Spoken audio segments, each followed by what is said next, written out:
Breaking news alerts, overnight news, plus weather and traffic every 10 minutes. This is CBS 47 on your side this morning.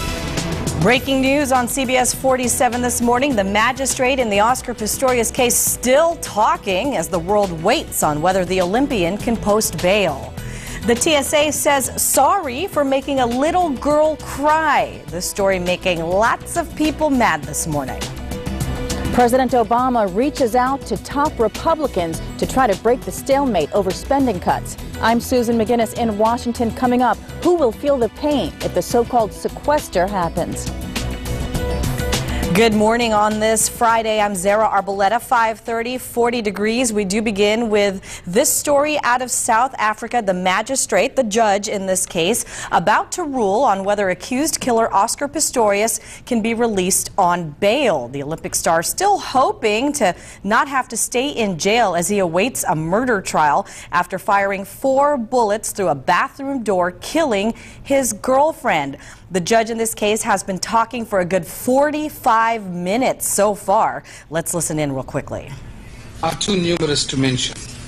However, in S versus Portton 2004 to SACR 242C at page 12, and I quote, in determining whether or not a bail applicant has established the existence of extraordinary circumstances within the meaning of section 6011A of the Criminal Procedure Act, the court has to make a decision on the facts judged within the context of the particular case.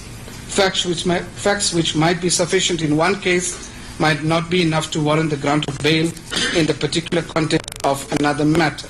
Okay, you're listening to audio from the courthouse in Pretoria, South Africa. The judge, for the last maybe 10 minutes, has been telling the people in the courtroom about the history of bail and how it's granted. So people around the world are still waiting to hear whether Pistorius will be allowed to post bail and leave jail. As soon as that ruling comes down, we'll bring it to you. This was supposed to be what people thought was a quick yes or no issue. But again, the judge has been speaking now going on 45 minutes. It is 5:32. Here's a live look at your Fresno Skyview camera. Dark out there, but a little warmer than it has been the previous few mornings. Jenny Toasty standing by with weather. That's right, but excuse me, Zara, it's still cold enough for a frost advisory this morning. Getting choked up about that forecast. Gorgeous weather, though, as we head into the weekend. We're going to see temperatures continue to climb. We need the rain, but unfortunately aren't going to see it. Let's take a look at our live pinpoint Doppler, show you what's going on. Frost advisory till 9 o'clock. Looks like most of those clouds have cleared out of our mountains now on the other side of the crest. And in terms of our wind speeds, those have died down as well. Going to be a pretty light day in terms of wind speeds today. 6-mile-per-hour winds in Fresno right now, but temperatures are down around freezing in Hanford and Tulare. 34 degrees there, 35 in Madera and Dinuba, but 42 in Fresno. We have about an hour to go until sunrise, and then temperatures will start warming from there. Mid-40s at 8 o'clock, mid-50s by noon with 60 for your high today. We'll check out your weekend and travel forecast in a couple of minutes. Zara? In Washington this morning, lawmakers have just 1 week to strike a deal on automatic spending cuts. Susan McGinnis shows us what could happen if nothing gets done. With Congress out of town, President Obama called Republican leaders Thursday to talk about the sequester. It's the first time the 3 men have talked since the start of the year. Both sides, I think, aren't really making a move, and both sides, I think, look bad in the process. Both sides look bad to Seaside Heights, New Jersey Mayor Bill Akers. You're always nervous the way these guys do business. He's trying to get his town ready for the coming summer tourist season after Hurricane Sandy devastated the resort town. And now it faces another blow, this one from Washington. The budget cuts called sequestration could result in a drop in Sandy-related assistance. Where do I have to cut the service? Is it going to be in protection? Is it going to be in garbage pickup? Is it going to be in maybe we don't do a road this year? Where's it end?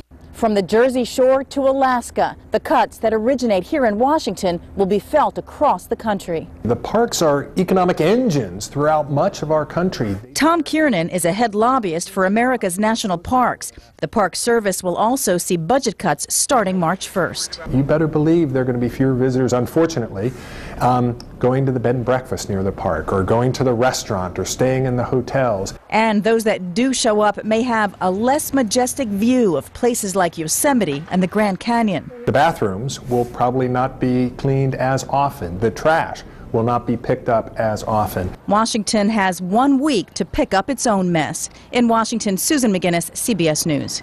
The other breaking news story we're following is out of Oklahoma City. Here are more live pictures of a helicopter crash. It is a medical chopper that went down, killing 2 people and injuring a third. It apparently happened near a nursing home just a few hours ago.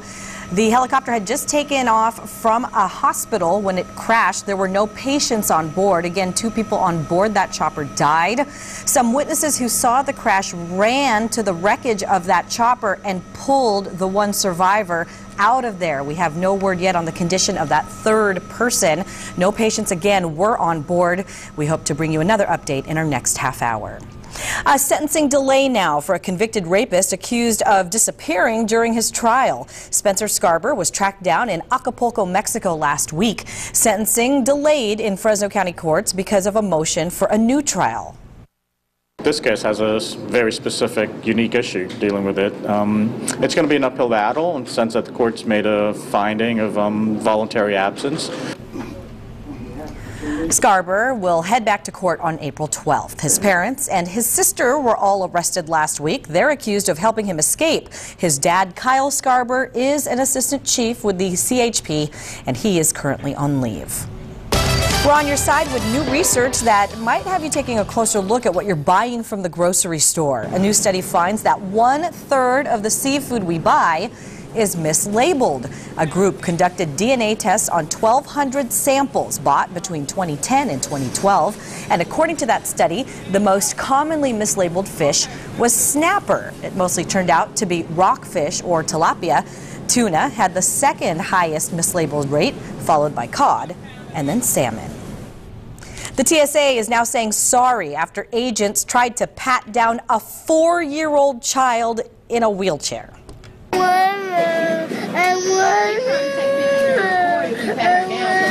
Just hang tight, man. I'm calling somebody. This is cell phone video from when it happened on February 9th. Shows the girl crying uncontrollably as agents prepare to pat her down.